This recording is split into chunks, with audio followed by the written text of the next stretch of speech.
Iniciamos una nueva edición de este especial Congreso Futuro, donde llevamos a ustedes lo que han sido las exposiciones de científicos, investigadores, pensadores destacados a nivel nacional e internacional, además de premios Nobel, quienes desde el año 2011 han visitado nuestro país para dar a conocer sus preguntas, respuestas, visiones, investigaciones y planteamientos sobre los desafíos que nos presenta el siglo XXI. Les recuerdo que este programa está siendo transmitido en las plataformas de las distintas municipalidades de nuestro país a través de Congreso Futuro en tu Comuna en línea.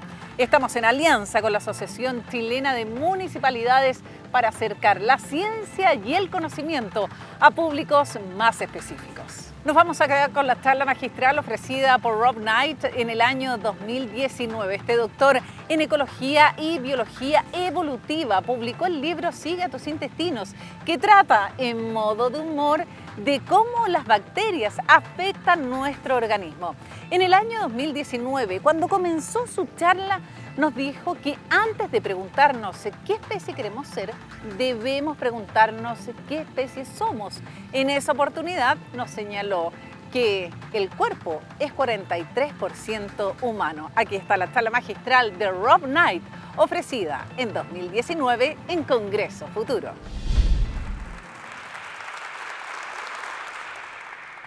Hola. Hello. What species do you want to be? Bueno, para entender esa pregunta, ¿qué especies queremos ser? Tenemos que primero entender qué especies somos.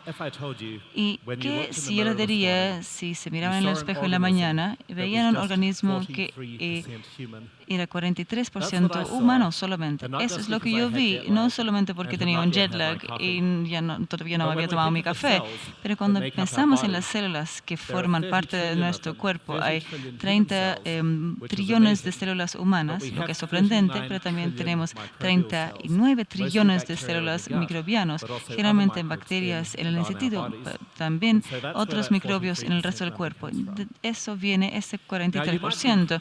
Ahora quizás podrían pensar, hoy día en el siglo XXI, ¿por qué nos preocupan las células? No deberíamos preocuparnos del ADN. Eso no es eso lo que nos hace humano. Pensemos en eso un poco. Cada uno de nosotros tiene 20.000 genes humanos, pero el tamaño de nuestro catálogo es de 2 a 20 millones de genes microbianos. Entonces, somos solamente 1% humano en esa parte. Entonces, si miramos el genoma humano en el proyecto ignoramos 99% de nuestros genes. Ahora, yo sí le diría que pueden tomar una droga que va a cambiar la mayoría de los genes en el cuerpo. Eso suena extraño, ¿cierto? Pero resulta verdad porque con muchas drogas no sabíamos que cambiaban los biomas, porque metformina, por ejemplo, para diabetes, inhibidores de protonas que tienen un gran efecto en el microbioma, en los genes que portan. Ahora quizás se preguntan qué pasa si tomo esta droga, voy a ser un superhéroe o voy a estar paralizado por la vida. No lo sabemos, no sabemos qué efectos estas drogas que cambian la mayoría de los genes en el cuerpo tienen en nuestros ecosistemas. Entonces, ahora cuando miramos a personas que nunca están expuestas a estas cosas, como los cazadores en Tanzania, ellos tienen microbiomas completamente diferentes y esta imagen es un poco compleja, pero les muestra que si vives un estilo de vida bastante tradicional, tienes completamente diferentes microbiomas en el intestino que si tienes un estilo de vida occidental. Incluso si has trabajado como agricultor, se han perdido microbiomas y no sabemos si esos nuevos son buenos o malos, pero sabemos que nuestros ecosistemas dentro de nuestro intestino son mucho menos diversos de lo que eran antes en la mayoría de la evolución humana. Entonces, en una selva hay diferentes pájaros como que en la ciudad donde solamente sobreviven las ratas y otros. Ahora, cuando fuimos a Magallanes, en Patagonia, era muy sorprendente cuánto del paisaje se parece a Nueva Zelanda, de donde yo vengo, y se puede ver el parecido. Y como pueden ver, en ambos países obviamente queremos proteger estos ecosistemas maravillosos por su belleza, pero yo estoy segura que muchas personas, ustedes conocen el libro de Rachel Carson, Silent Spring, donde en los 60 documentó varios pesticidas y DDT que había para proteger algunas plagas que habían sido exterminados también, pero hoy en día estamos haciendo lo mismo con nuestros ecosistemas internos y es chocante el nivel de cambio que hemos visto adentro en pocas décadas. Ahora, entonces, en el siglo XX se ha ido mucho progreso en la salud pública, han llevado a la conquista de otras enfermedades. Pueden ver a la izquierda que varias enfermedades como tuberculosis, por ejemplo, de un microbiano han bajado, pero al mismo tiempo hemos visto un crecimiento de enfermedades crónicas, esclerosis múltiple de Crohn, asma, diabetes y muchas otras han crecido mucho en este periodo. Entonces, uno de nuestros intentos es para desaparecer estas enfermedades de microbios simples ha llevado a un aumento de las otras enfermedades. Entonces, quizás se pueden preguntar, ¿esta diversidad en el microbioma realmente es importante? Pero yo he mencionado varias enfermedades conectadas con el microbioma y lo que yo he estudiado con otros investigadores en el mundo en los últimos 15 años es la obesidad. Y hoy día puedo decirles con 90% de precisión que si eres delgado o obeso solamente en el ADN o el gen o los microbios en el intestino. Por lo tanto, es un sorprendente aspecto técnico, pero por otro lado, no pensamos que tiene mucho potencial para una prueba de obesidad comercialmente o clínicamente, porque yo estoy seguro que pueden decir cuál de estas dos personas es obesa sin hablar de sus microbios. Pero al mismo tiempo, si quieres hacer la prueba de clasificación delgado o obeso basado en los genes humanos, se puede hacer solamente con 57% de precisión basado en genes humanos, mientras lo podemos hacer con 90% de precisión con los genes microbianos. Ahora podrían pensar, bueno, ¿qué es la causa y el efecto? ¿Los microbios me hacen gordo o uno se engorda y después los microbios cambian? Entonces, para hacer esto, hacemos un sistema. Esto es la Universidad de Washington en St. Louis, donde se crían ratones sin gérmenes en una burbuja. Esto es un ratón en una burbuja sin microbios propios y así podemos colonizarlo con microbios que van a cambiar quién es ese ratón. Por lo tanto, sorprendentemente, si comienzas con la digestión de una persona obesa y si los pasas a estos ratones, se obtiene un ratón obeso. Si hacemos lo mismo con la digestión de una persona delgada, el ratón se queda delgado. Entonces podemos transferir este aspecto importante de cómo esta persona, de quién es la persona, a través de la barrera de especies a un ratón, transfiriendo el microbioma, y así podemos aprender cómo cambiar el microbioma en ese ratón para curar su obesidad. Y ahora quizás pueden pensar, esto funciona solamente para la obesidad porque el intestino está tan involucrado en la digestión, pero también sirve para otras como cáncer de colon, Parkinson, esclerosis múltiple, autismo, enfermedades cardiovasculares, diabetes tipo 1 y tipo 2, incluso la posibilidad de responder a quimioterapia y otras más. Entonces, de muchas maneras, nuestros microbiomas controlan nuestra vida. Entonces, si mira este pocillo de arroz, es bastante saludable, ¿cierto? Pero los investigadores en Israel han mostrado que quizás para su nivel de azúcar sería mejor comer ese helado, pero solamente eso para algunas personas. Entonces, tienes que saber, obviamente, si estás en la categoría de personas que tienen que comer arroz o en la otra categoría de que deben comer helado. Entonces, los microbios son los que decidan. Y Ahora no es solamente lo que nos comemos, pero también qué nos come a nosotros. Entonces, por ejemplo, mi socio Amanda es mordido por mosquitos todo el tiempo, mientras a mí casi nunca me muerden. Y siempre pensamos que el otro estaba loco cuando fuimos a acampar, pero parece que los microbios en nuestra piel es diferente, que atrae o no atrae a los mosquitos. Entonces, quizás a ti no te pueden picar y a otros quizás 10 veces más. Y el secreto está en el microbioma. Yo mencioné las respuestas de droga brevemente. Resulta que todo lo que tiene que ver de mediquinos contra el dolor y también otros remedios, si funcionan para ti o si fracasan, depende del microbioma en el intestino. Hay muchos intereses para certificar pacientes, pero también ver si pueden cambiar el microbioma para que una droga que fracasó para ti antes, ahora sí vas a poder responder bien. Y quizás más sorprendentemente aún, los microbios que tienes incluso determinan con quién quieres hacer el amor. Por lo menos si eres un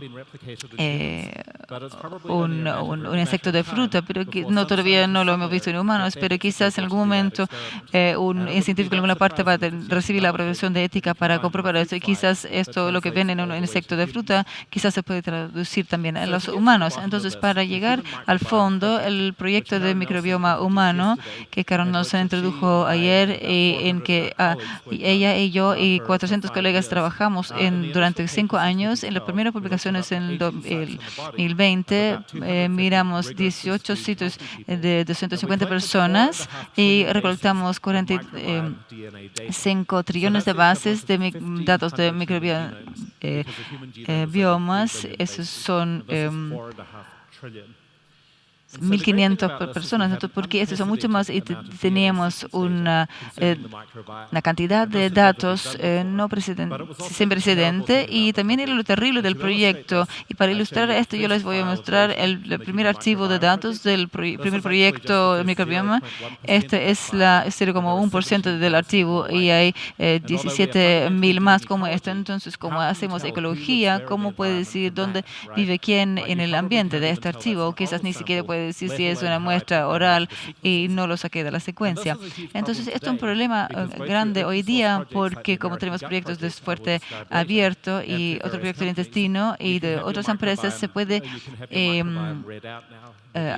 hacer una descripción del microbioma y la secuencia de ADN, y es una pesadilla del doctor que llegas a su oficina y con una sonrisa y dice: doctor, aquí tengo buenas noticias para ti.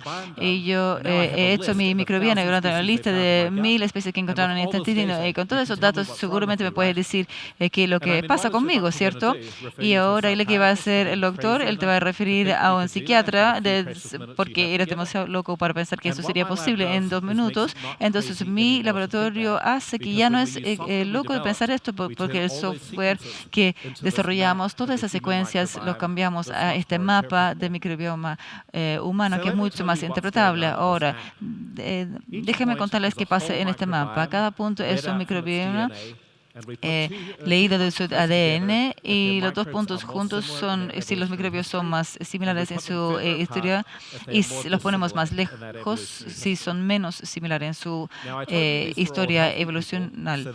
Ahora, para las personas sanas, cuando no hay enfermedades en este mapa, imagínense que hay muchas cosas del microbioma pueden afectar dónde están, si eres delgado o gordo, si eres viejo o joven, qué etnicidad, de qué país vienes, dónde estás ahora, quizás en qué momento del día la muestra fue recolectada. Y les voy a mostrar el patrón principal en este mapa que lo aclara. Ahora, cuando ponemos colores según la parte del cuerpo, podemos ver de los contenidos. La boca, la piel vaginal y comunidades fecales son muy diferentes entre uno y otro. Y Karen ya les mostró una versión de este gráfico ayer, pero las implicancias son sorprendentes, porque si subrayo la boca y el intestino, hay diferentes continentes, y no entendemos esto hasta que hicimos el proyecto de Earth Microbiome, microbioma de la Tierra, donde científicos de todo el mundo, especialmente también en Latinoamérica, y sacamos miles de muestras para ver qué puntos son tan diferentes como la boca y el intestino.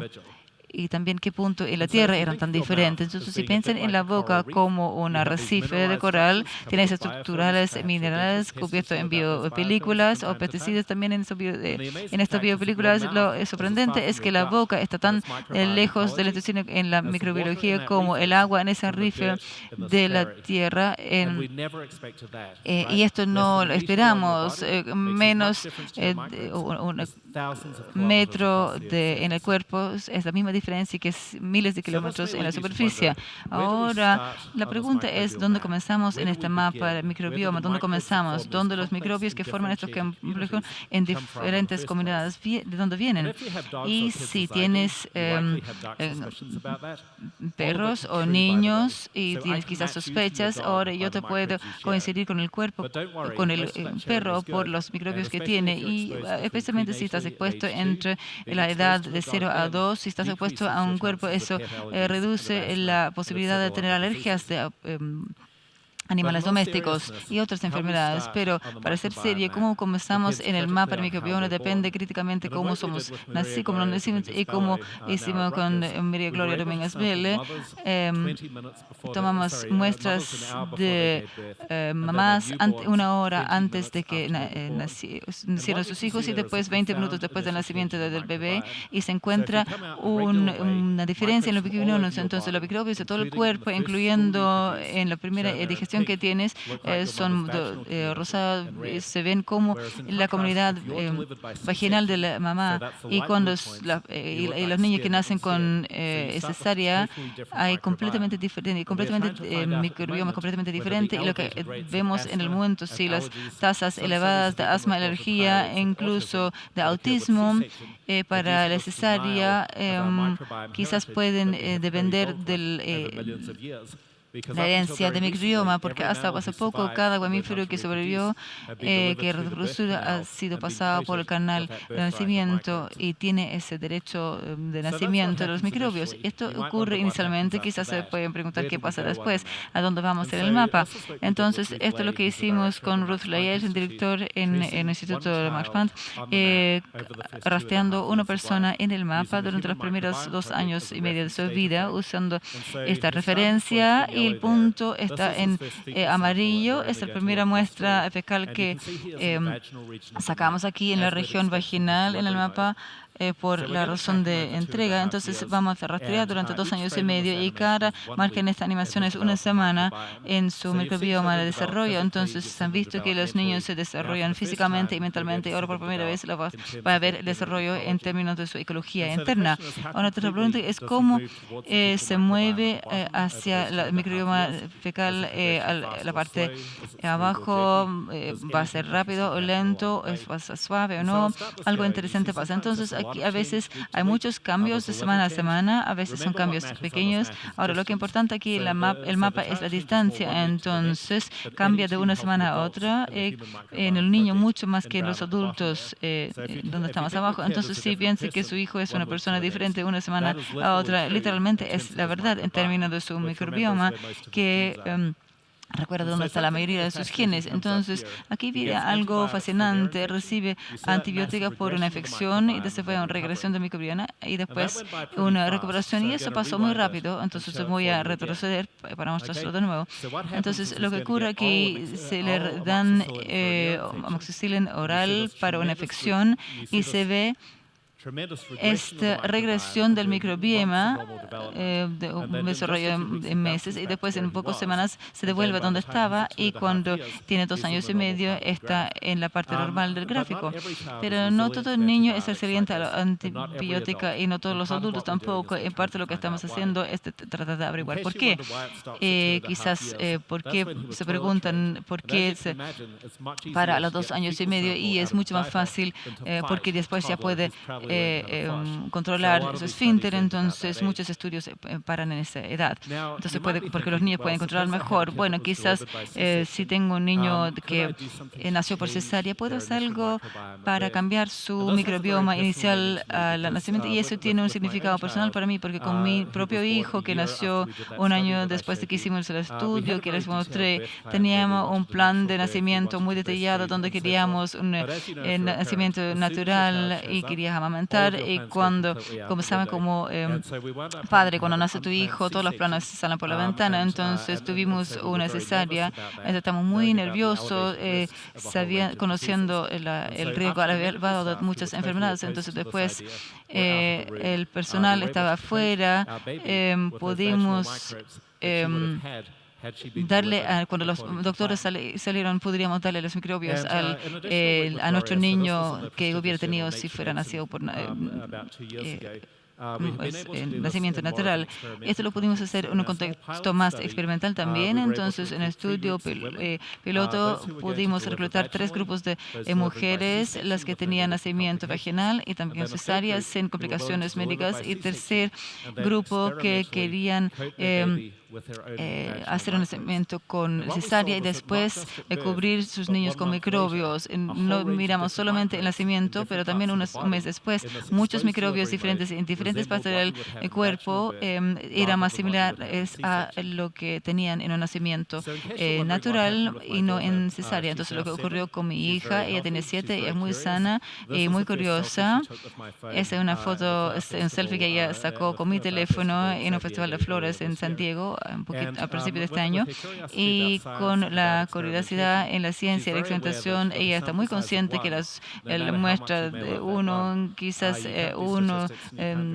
aunque te guste esa muestra, no puedes hacer estadística y no puedes sacar conclusiones, y es una recomendación de la pediatría hoy día que no puedes usar ese procedimiento porque no hay suficiente pruebas clínicas se han hecho para ver si funciona y si modifica la salud. Entonces ella está acá en el mercado de ciencia diciendo a todo el mundo que tiene que hacer buena ciencia para que otros niños puedan beneficiar de lo que ella cree que ella tiene como beneficio, y estamos expandiendo esta investigación en este momento también en Chile. Lo que pueden ver aquí son algunos de los cientos de miles de muestras que hemos recolectado en las madres, no solamente en el intestino, pero todo el cuerpo, para entender cómo el microbioma se desarrolla en el cuerpo y con la exposición a microbios vaginales en el nacimiento, para ver si podemos restaurar esa herencia microbioma que estamos perdiendo hoy día con el sobreuso de antibióticos y la cesárea.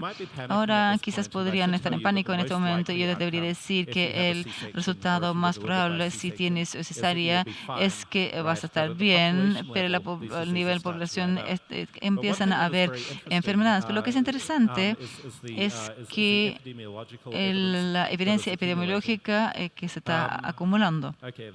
Ahora, la evidencia epidemiológica acumula que la combinación de antibiótica y cesárea en el nacimiento es especialmente problemático, pero esto puede ser eliminado por la leche materna. Entonces, lo que estamos haciendo en San Diego con el Centro de Investigación Mundial del Amamantamiento, estamos tratando de ver que con lo que está en leche materna lo podemos meter en una fórmula para las mamás que no pueden amamantar, pueden beneficiar sus hijos también. Esto pasa cuando somos jóvenes y qué pasa cuando somos adultos. Muchas personas han estado bien curiosas. Entonces, en 2012 lanzamos el proyecto intestino americano. Entonces, tienes que puedes participar con varios criterios de exclusión. En Estados Unidos queremos que todo el mundo participa, entonces tenemos financiamiento, $99 es el costo de secuencia en esa muestra, entonces lo podemos agregar al proyecto y podemos escalar esto porque cada participante apoya el costo. Entonces, no todo el mundo le interesa tanto que estos son niños en el colegio y cuando hacemos una presentación, y algunos de los resultados de American Gut han sido bastante, no son tan sorprendentes. La idea es que tú eres lo que comes, no es nuevo.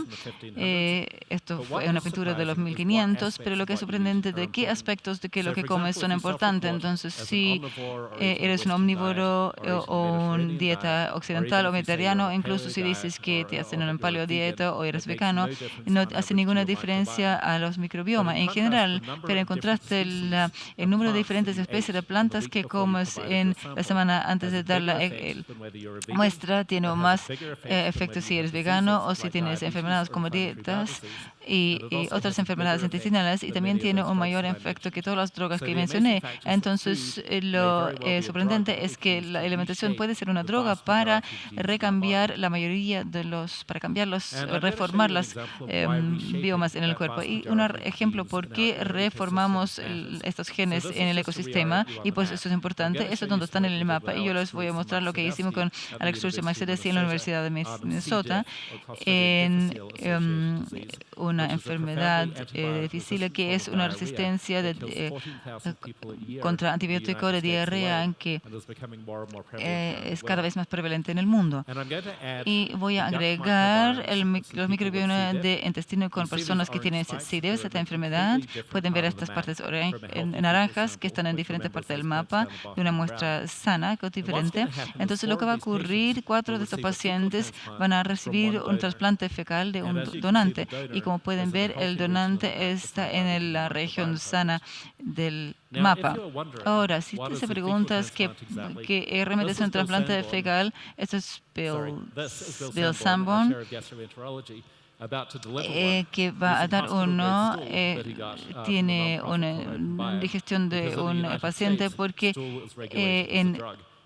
en Estados Unidos la digestión es una droga porque tiene un efecto terapéutico. Ahora, recuerdan de lo diferente que son estas comunidades. Quizás no piensen que podemos ver ningún efecto en esta escala grande, en donde las arena y el fondo del mar son tan distantes, pero yo les voy a mostrar una animación ahora, una semana, antes era una semana cada imagen, va a ser solamente un día en los microbiomas de los pacientes con una transplantación fecal. Pero la pregunta es la misma, ¿cómo van a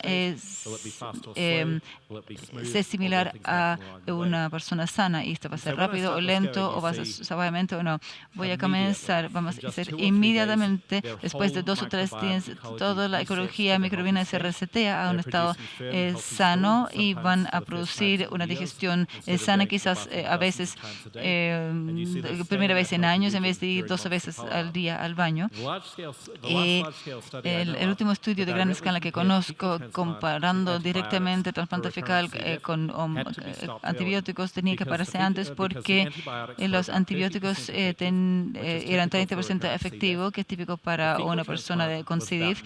El trasplante de fecal era 90% efectivo, también es típico. Entonces se considera poco ético de retener este trasplante fecal para el antibiótico. Entonces cuando empezaron con el trasplante fecal, el 90% recuperó. Entonces el desafío es que para ¿qué otras enfermedades podemos identificar problemas con el microbioma cuando eso es obvio en este problema que te estoy mostrando ahora, o si es más sutil que problemas en autismo, obesidad, por ejemplo, y toda la complejidad de estos miles de especies y convertirlo en una muestra como esta, que con un eje que separa los enfermos de los sanos.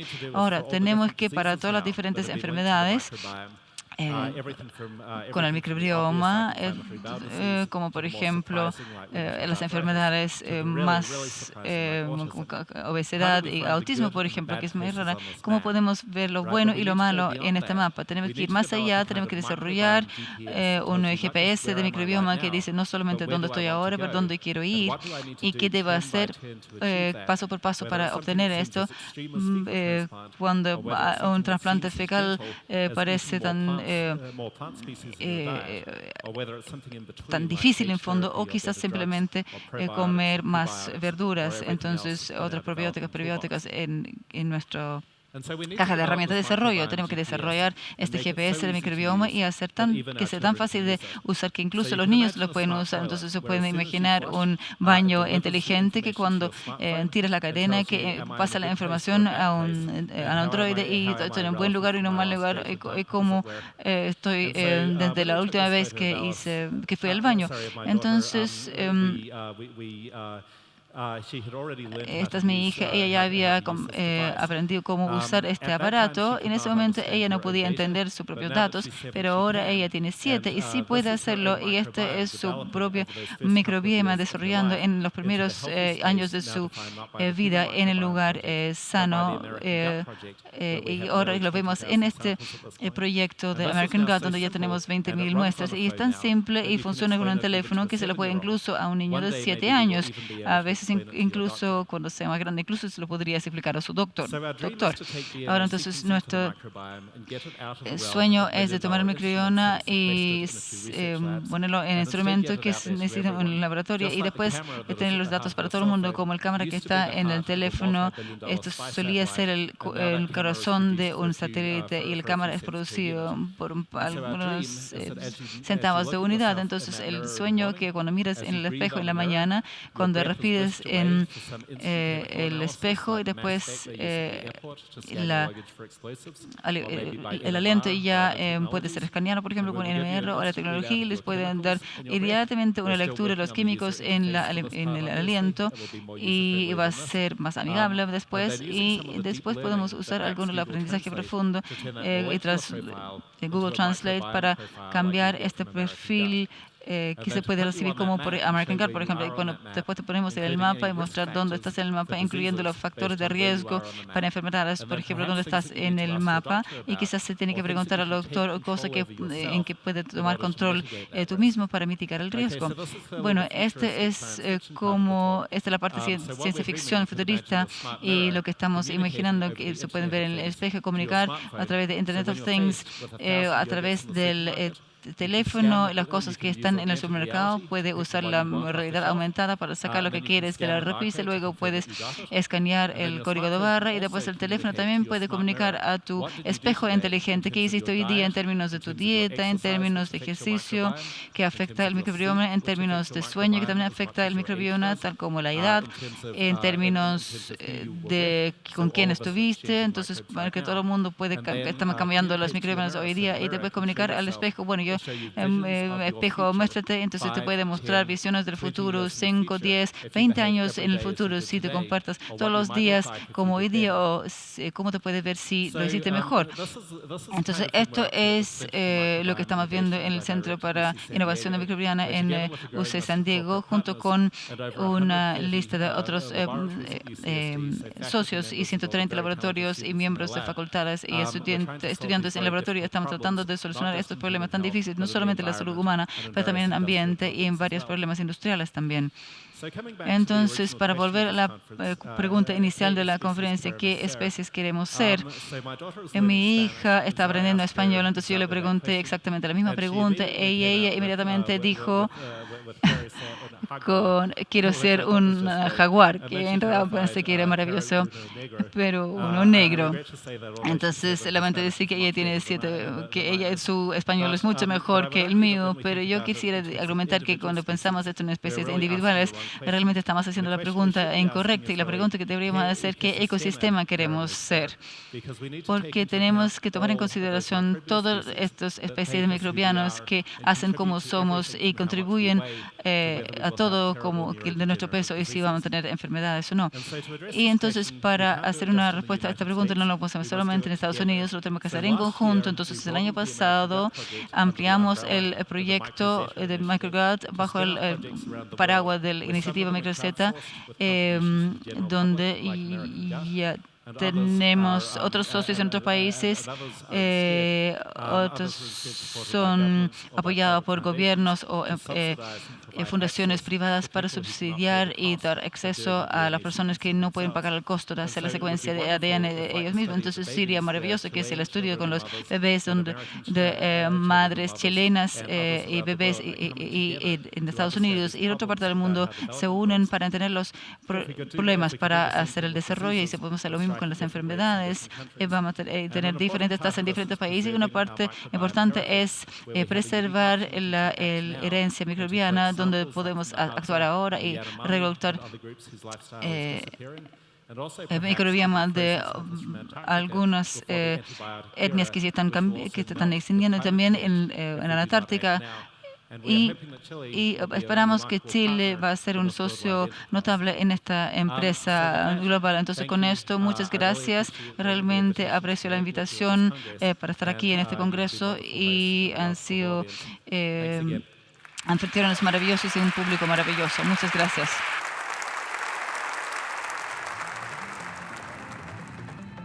Ahí estaba el Dr. Rob Knight con esta charla magistral ofrecida en 2019, oportunidad en que nos dijo que el microbioma puede ser la clave de la obesidad y otras enfermedades. Haremos un breve alto en este especial Congreso Futuro. Estamos llevando a ustedes la ciencia y el conocimiento de más de 700 expertos que han visitado Congreso Futuro desde el año 2011. Rumbo a los 10 años de Congreso Futuro. Volvemos con más de estas exposiciones.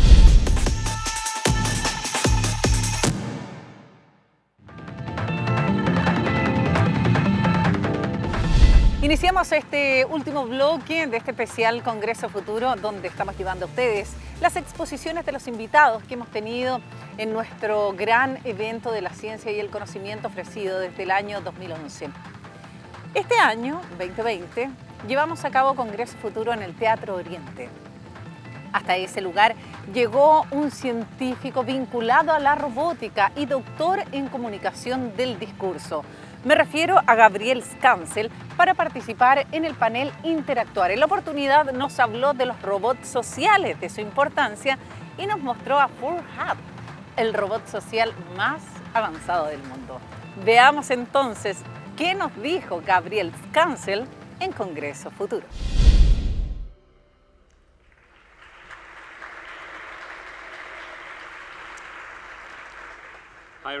Hola a todos. En la década pasada hemos visto grandes logros en inteligencia artificial. Hemos visto máquinas que le pueden ganar a un campeón mundial, máquinas que pueden diagnosticar cáncer, etc. Pero en lo que yo estoy interesado es si podemos construir máquinas que tienen inteligencia social. ¿Y a qué me refiero con esto? Básicamente lo que yo quiero hacer es construir una máquina que pueda hacer esto, lo que usted ve acá, de participar en una interacción social con las personas. Eso puede que no se vea como algo tan grande porque lo hacemos todos los días, pero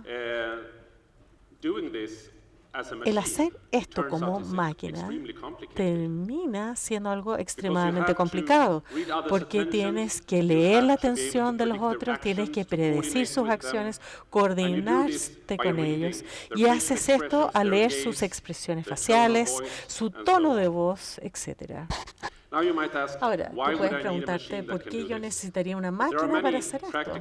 Pero hay aplicaciones prácticas para esta tecnología. Por ejemplo, en el cuidado de la salud tenemos robots que ayudan a las personas a ir al baño. O en producción, algunos que pueden instruir para hacer tareas por nosotros. Estos robots no nos hablan, pero claramente eso es lo que uno le gustaría que hicieran para interactuar con ellos. Luego están los robots sociales que pueden funcionar en lugares públicos, contestar preguntas o en la educación. Ahora, el problema acá es que lo que los humanos son buenos para ciertas cosas que las máquinas no son buenas. Una vez más, nosotros como humanos pensamos que lo que está a la izquierda es, mientras que computar grandes números y planificar en forma adelantada son cosas que las máquinas encuentran fácil de hacer. Entonces ese ha sido el problema por largo tiempo y por eso no tenemos estas máquinas alrededor de nosotros aún. Lo que pasó en los últimos 10 años es que hemos tenido progreso en inteligencia artificial, especialmente en aprendizaje profundo. Redes que son inspiradas por el cerebro humano y que procesan de manera similar esto que les puedes dar caras y le puedes decir, esta es una cara triste, esta es una cara contenta y la máquina puede aprender a leer las caras. Y antes de esto, por ejemplo, ¿dónde están los ojos y la boca? Nosotros tratamos de no decirle eso porque ellos solo se dan cuenta. Y esto es fantástico para reconocer caras. Obviamente también se usa para reconocer el discurso y el lenguaje. Y solo en el último año esto ha aumentado hasta casi en un nivel humano. Una vez más, es gracias a estas tecnologías de aprendizaje profundo. Pero ustedes pueden preguntarse por qué querría hablarle a un robot si puedo hablarle a mi smartphone o mi smart speaker. ¿Qué tiene el robot? Y una manera de entender la diferencia es compararlo y decir, ¿por qué yo llamo a alguien por teléfono o por qué quisiera juntarme con alguien en persona si puedo hablarle por teléfono? Queremos ver a la persona en persona. Es mejor tener una reunión con personas si uno se junta con ellos en persona, como en la foto de la derecha. Lo mismo con los robots, porque uno puede leer la expresión de las personas y quién seguramente será la próxima persona en hablar. Eso se hace difícil si tenemos una conversación por Skype o por teléfono. Parte de esto es la cara, por supuesto. Si hay un robot que tiene una cara, que pueda expresar emociones, etcétera, y si hay una cámara que pueda ver a las personas alrededor, va a ser poderoso, extremadamente. A través de la cara, como humanos, podemos identificarnos, podemos reconocer a las personas, podemos inferir si tenemos su atención y fácilmente podemos tomar turnos, leer emociones, podemos dar retroalimentación entre nosotros y también recrear para poder entender lo que están diciendo ellos. Esta capacidad de procesar las caras es algo que la evolución nos ha otorgado. Los bebés comienzan a ver las caras desde el inicio y comienzan a identificarlas. Y como adultos encontramos caras en todas partes cuando miramos, porque nuestro cerebro está cableado para reconocer caras. ¿Por qué no darle a las máquinas entonces una cara que sea más parecida al humano?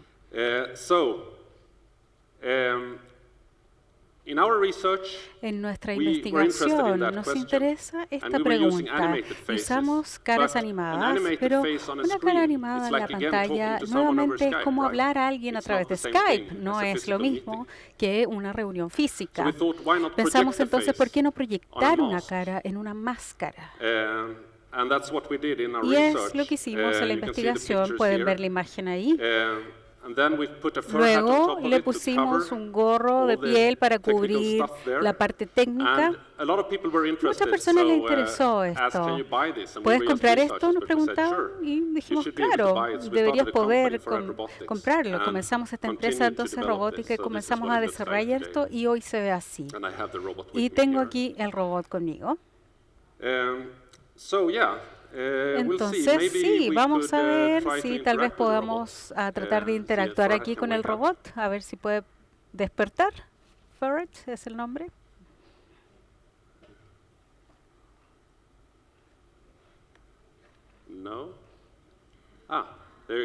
Ahí sí. Hola, estaba durmiendo. Una siesta. ¿Puedes presentarte? Sí, es muy agradable estar aquí en Chile y hablar sobre el futuro. ¿Podrías presentarte tal vez? Absolutamente. ¿Podrías hacerlo en español? Mi español no es muy bueno, pero déjame presentarte a mi amigo. Hola a todos. Soy una máquina socialmente inteligente. Como mi cara es una animación, puedo tener diferentes personalidades. También puedo mostrar diferentes emociones.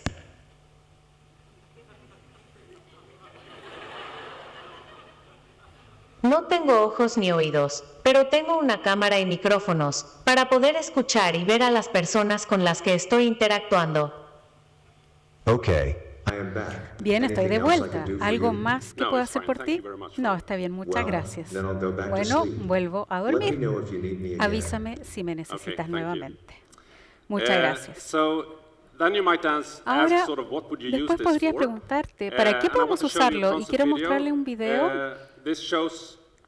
y muestra lo que creemos que sería útil y todavía no está todo listo, pero podemos hacer bastante de lo que se ve. Veamos el video.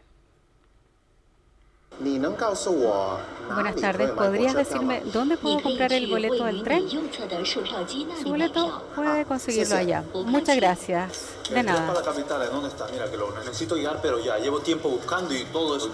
Yo no entiendo lo que quiere decir ahí, por favor. ¿A qué hora sale su tren? Tenemos que llegar ahí a tiempo porque si no, no vamos a llegar al aeropuerto porque mi marido aquí se empeñó en llegar aquí sin Google. Estamos 15 minutos en tráfico. 15.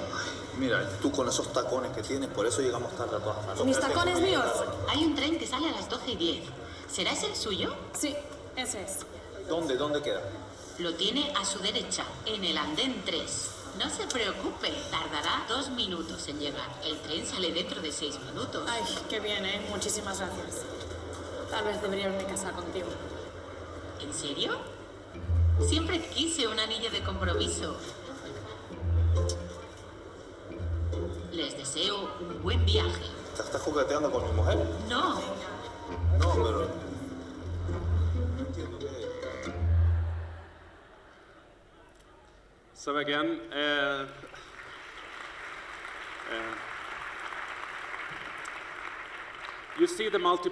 Ven la interacción multipartes y también un poco de interacción social, que es más bien información. Y también pueden ver aquí en la estación de Tokio, en colaboración con el Deutsche Bank, tenemos también en los aeropuertos, en la estación de trenes de Berlín, y responde preguntas. Aunque no puede flirtear. Este es otro caso que estamos trabajando para utilizar los robots para hacer entrevistas laborales. La idea es que cuando lo contacta una empresa que hace reclutamiento, les dice, tenemos este problema de sesgo. Cuando se introducen las personas tenemos muchos sesgos, entonces no solo afecta la forma que uno evalúa a un candidato, sino que también afecta la forma en que uno realiza la entrevista laboral.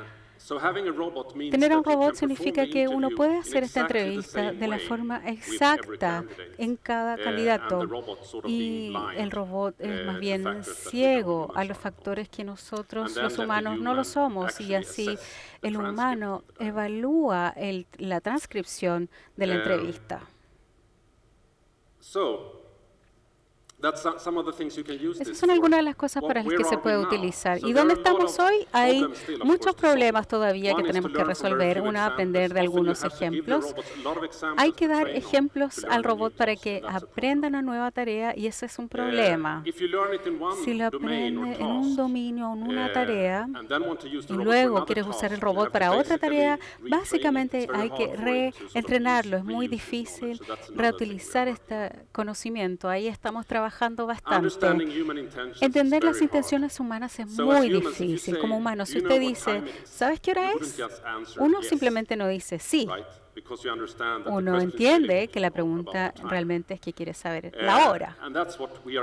Y en eso somos buenos, y las máquinas no son tan buenas hoy.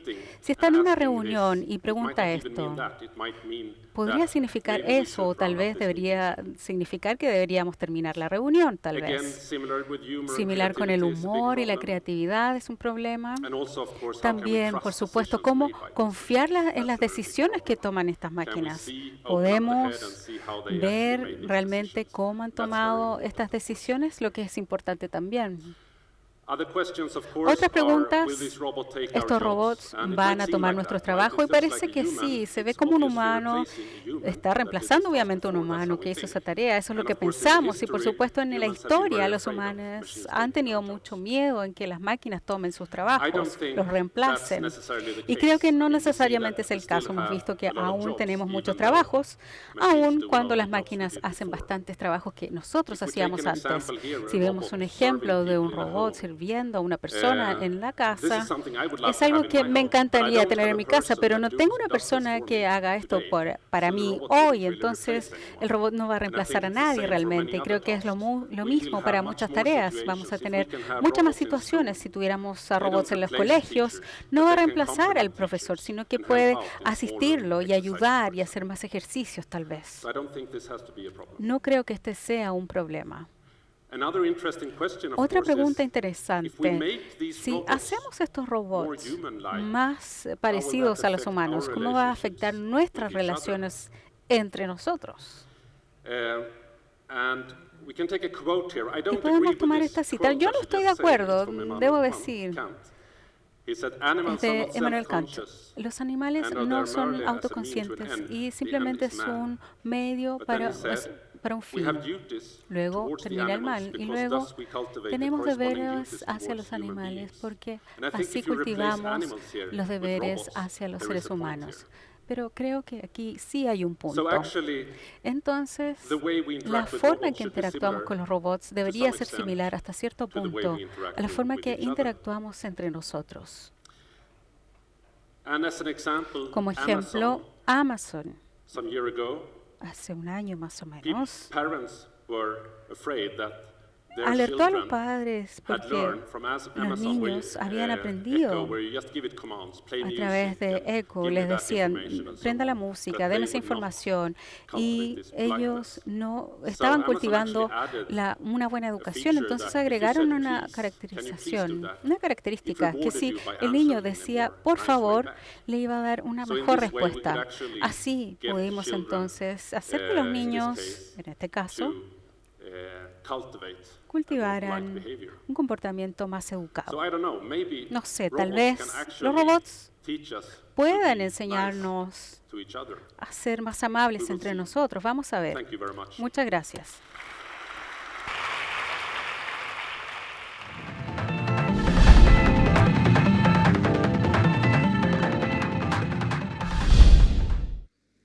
Well, it's a great pleasure to be here. My only regret is that I do not speak Spanish. Es un gran placer para mí estar aquí.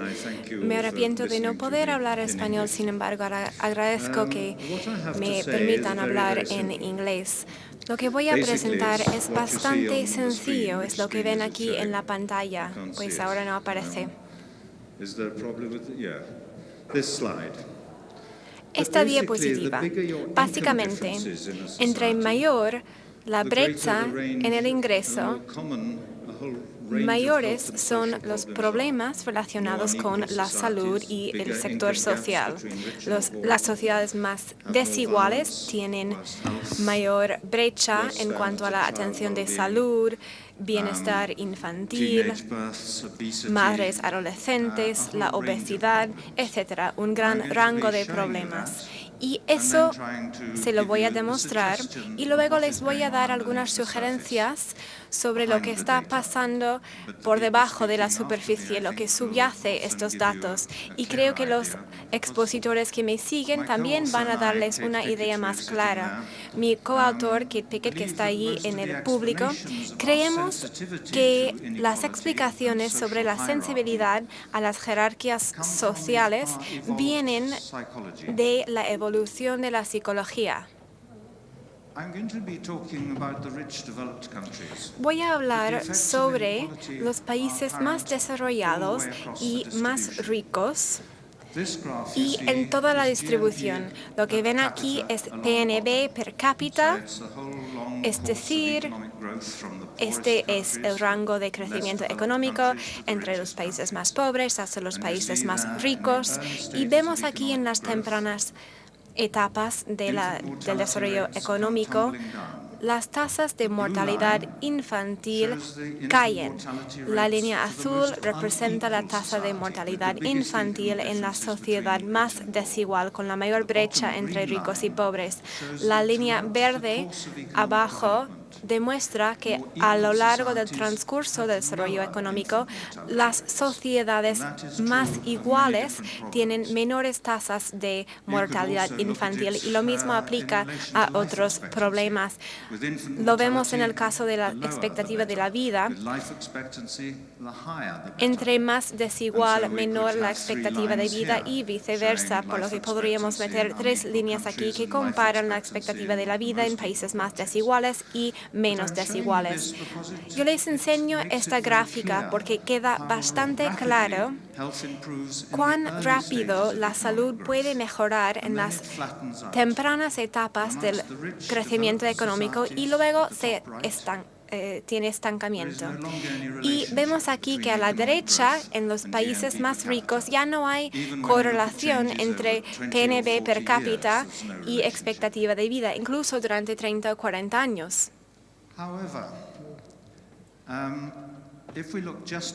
Sin embargo, si vemos el caso de solamente los países más ricos y desarrollados, estoy utilizando los mismos datos, hemos excluido los países más pobres y vemos de manera muy clara que un país puede ser como Noruega o Estados Unidos a la derecha o con solamente la mitad del ingreso, como por ejemplo Grecia y Portugal y Israel a la izquierda. No hay ninguna diferencia en la expectativa de vida. Sin embargo, hay una paradoja.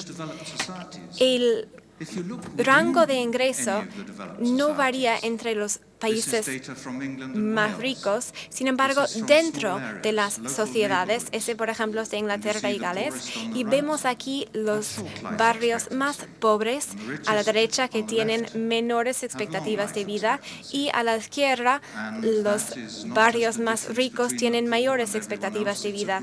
Ese es un gradiente que transversa la sociedad, y para entender la salud no podemos pensar solamente en las personas sin hogares y también los más pobres. Hay que entender la clase media, la clase que está un poco por debajo de los ricos.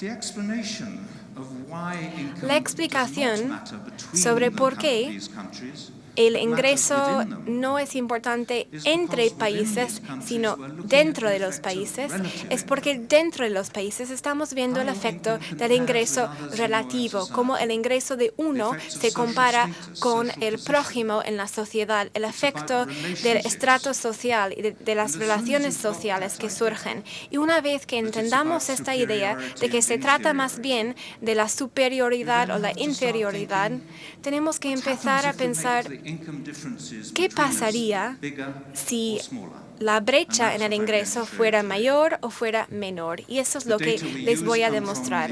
Los datos que utilizamos vienen del Reporte de Desarrollo Humano de la ONU.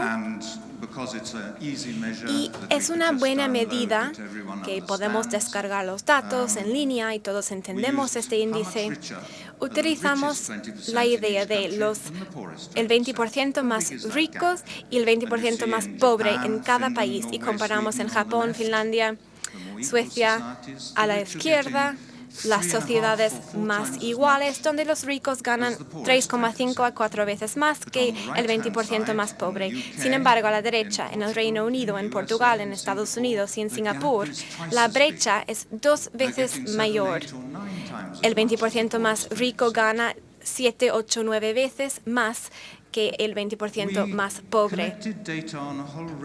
Hemos recabado datos sobre muchos problemas sociales y de salud. Son datos internacionales sobre la expectativa de vida, matemáticas y alfabetismo, mortalidad infantil, los homicidios, tasas de encarcelamiento, tasas de madres adolescentes, la confianza, cuánto uno siente que puede confiar en su prójimo, obesidad y las enfermedades mentales, incluida la adicción y también la movilidad social.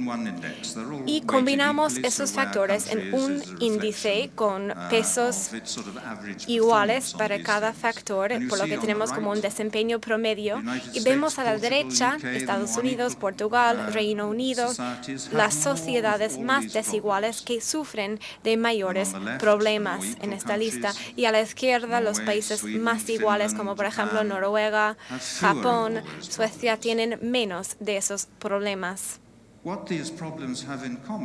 Lo que estos problemas tienen en común es que son problemas de gradientes sociales. Si se acuerdan de esas barras azules de la expectativa de vida en Inglaterra, hay un gradiente a través de la sociedad.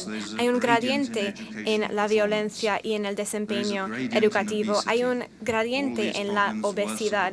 Y todos esos problemas se agravan en la base de la sociedad. Estos problemas se agravan mediante la mayor desigualdad. La única sorpresa en estos datos es que a medida que la desigualdad aumenta, no aumentan esos problemas solamente entre los pobres, sino entre todos nosotros. Es decir, incluso si nos pudiéramos olvidar de los pobres, si fuéramos en una sociedad más igualitaria, nuestros niños tendrían mayor rendimiento escolar, tendríamos menos probabilidad de sufrir de violencia y nuestras hijas tendrían menor probabilidad de convertirse en madres adolescentes o de tomar drogas. Es decir, una sociedad igualitaria nos ayudaría a todos. Comparamos este índice con el PNB per cápita y no vemos ninguna correlación. Como les mencioné, en los países ricos no se trata del nivel absoluto de estándar de vida, sino más bien las diferencias relativas. También hemos visto los índices de bienestar infantil de la ONU. No se vincula con PNB per cápita. Los países que son 2 veces más ricos que los otros tienen el mismo rendimiento. No hay ningún patrón en esta gráfica. Pero en cuanto al bienestar infantil, en comparación con la desigualdad en el ingreso, las sociedades más desiguales tienen menores niveles de bienestar infantil. También examinamos el cambio en el tiempo durante un plazo de 10 años y en esta medida del bienestar infantil, a medida que las sociedades vuelven más iguales, podemos ver, por lo menos en términos significativamente estadísticamente, un cambio en el bienestar de los niños. Estas desigualdades tienen impacto en las relaciones sociales y las enfermedades mentales. Esta es la proporción de la población que ha padecido una enfermedad mental en el último año. Y vemos aquí en la parte inferior un 8%, pero aumenta hasta un 25% en los países más desiguales. Eso es mayormente ansiedad, depresión, esas enfermedades. Esta es una medida de la confianza entre personas, es una medida de confianza. Se trata de la proporción de la población que cree que la mayoría de sus compatriotas son de confianza. Y es algo que se usa en las encuestas de la cohesión social, viene de la encuesta de valores mundiales. Esta es una medida muy parecida en Estados Unidos y de nuevo vemos que los estados más desiguales, que tienen una mayor brecha en el ingreso, hay menos confianza entre las personas. En Chile,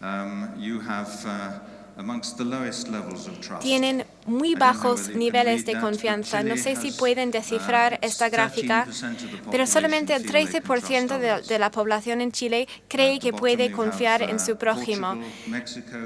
Tenemos Portugal, México y Chile en las posiciones más bajas. En la parte superior tenemos Dinamarca, Suecia, etcétera, los países más iguales. Tenemos brecha en el ingreso, la mayor brecha en Sudáfrica, y luego Brasil y luego Chile. Y los países más igualitarios son Suecia y Dinamarca en la parte inferior de la gráfica. De nuevo, esta es una relación entre la brecha en el ingreso y la cantidad de confianza entre personas en una sociedad. Esto también alimenta la violencia. Hay mucha literatura en las revistas que demuestra que entre mayor la brecha en el ingreso, más fuerte la diferencia en la tasa de homicidios. Es decir, en la parte superior hay aproximadamente 150 homicidios por 1 millón de personas. Los puntos rojos son estados en Estados Unidos y los triángulos azules son provincias en Canadá que solamente tienen aproximadamente 15 homicidios por 1 millón de personas. Tenemos 10 veces más homicidios en Estados Unidos y esto se vincula con la desigualdad. Vamos a ver otra relación con otro grupo de países y Chile está incluido en este grupo de países. Vemos por debajo de la línea a la derecha aparece Chile con altos niveles de desigualdad y altos niveles de homicidios. Estas relaciones se aplican no solamente a la violencia y la confianza, sino eso también demuestra que las personas están menos dispuestas a ayudarse entre sí en sociedades más desiguales. Es decir, la gente no está dispuesta a ayudar a su vecino o a los ancianos o a las personas con discapacidad en las sociedades más desiguales. Se pierde la cohesión social, se pierde la confianza y se aumenta la violencia. Recientemente visité México y vemos que las personas tienen que autodefenderse de las otras personas en sus sociedades, y en otras sociedades no vemos que la gente tiene que construir protecciones así como rejas afuera de su casa. Lo mismo en Chile, tenemos esas rejas eléctricas afuera de las casas. Cuando cambiamos de una sociedad de cohesión a una sociedad donde personas tienen miedo el uno del otro, este es exactamente el mismo caso en Sudáfrica con esos cables, y ese aviso indica que hay la posibilidad de que lo disparen si uno intenta ingresar en esa propiedad sin permiso. Ahora, con una pirámide más vertical, donde hay diferencias grandes entre las personas y brechas sociales, se producen más sensaciones de superioridad en la parte superior y inferioridad en la parte inferior. Y esto se aplica a ambos tipos de pirámides que ven aquí. Se trata de cómo las diferencias materiales producen una situación de estratos sociales. Todos sabemos que esos problemas son peores para la base de la pirámide. Siempre hemos reconocido ese efecto. Por otra parte, encontramos que la movilidad social es menor en los países más desiguales. Esta gráfica demuestra que el ingreso de su padre es el determinante número uno del éxito de uno en la vida y del ingreso de uno en la vida en una sociedad más desigual, como por ejemplo en Brasil y Sudáfrica y Chile, que en las sociedades iguales o más igualitarias. Lo que los datos plantean aquí, ¿acaso los padres ricos tienen hijos ricos? ¿Cuánto importa el ingreso del padre? Y la respuesta es que el ingreso de los padres importa mucho en las sociedades desiguales y no tanto en las sociedades más igualitarias. Y por supuesto, a medida en que aumentan las brechas en el ingreso, hay algunas personas tan importantes en la parte superior y se producen prejuicios entre las personas en la parte superior y la parte inferior. Siempre nos preocupamos sobre cómo la otra gente nos juzga. Nos preocupamos por nuestra presentación, nuestro aspecto, lo que las otras personas piensan de nosotros. Y vemos la automejora, el narcisismo. Esta gráfica viene de un artículo de entrevistas con personas en varios países donde se les pidió compararse con las personas, digamos, promedio en su país. Sería como preguntar a uno, ¿usted cree que es más inteligente que los demás en Chile? ¿Usted cree que es más atractivo que otras personas? ¿Usted cree que es más generoso? Esas preguntas para autocalificarse. Y en los países más desiguales, las personas se presentan como más importante y más inteligente de lo que realmente son. Vemos el efecto opuesto. Si todos estamos preocupados por cómo nos juzgan, el contexto social vuelve problemático. Es muy estresante. Las personas se retiran de la vida social y personas con bajo autorrespeto tienen más depresión. Entonces vemos que uno puede o bien autopromoverse o uno puede perder autoestima en estas situaciones. Y vemos ambos casos en esos países. Y por supuesto, en sociedades más desiguales, todos tienen más ansiedad sobre su estrato social. Estos son grupos por ingreso. Tenemos el 10º más pobre y el 10º más rico de la población.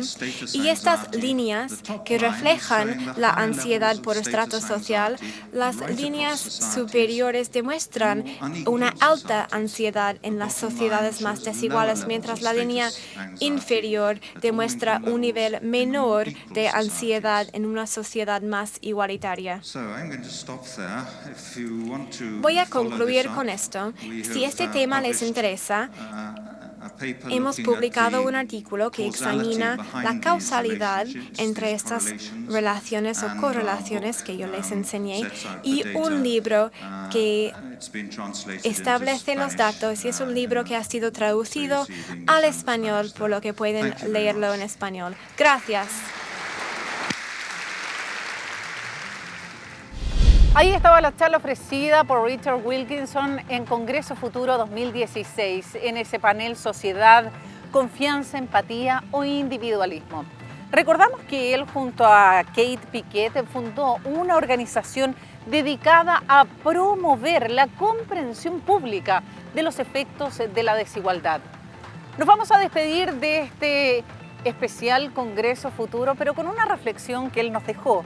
Las sociedades más desiguales, con grandes brechas de ingresos entre ricos y pobres, tienen más violencia, peor salud, obesidad y embarazos adolescentes. De esta manera concluimos este especial Congreso Futuro. Estamos reviviendo parte de lo que han sido estos 9 años de existencia de este evento que nació en el año 2011 y que en el 2021 cumple 10 años de existencia. Más de 700 científicos, pensadores, humanistas nos han planteado los desafíos del futuro. Si quieren continuar viendo grandes exposiciones en www.congresofuturo.cl. Además, les recuerdo que este programa se transmite en las plataformas de las distintas municipalidades de nuestro país. Estamos en alianza con la Asociación Chilena de Municipalidades a través de Congreso Futuro en tu comuna en línea. Gracias por habernos acompañado. Soy Jessica Soto Huerta. Nos volveremos a encontrar en una próxima edición de este especial Congreso Futuro.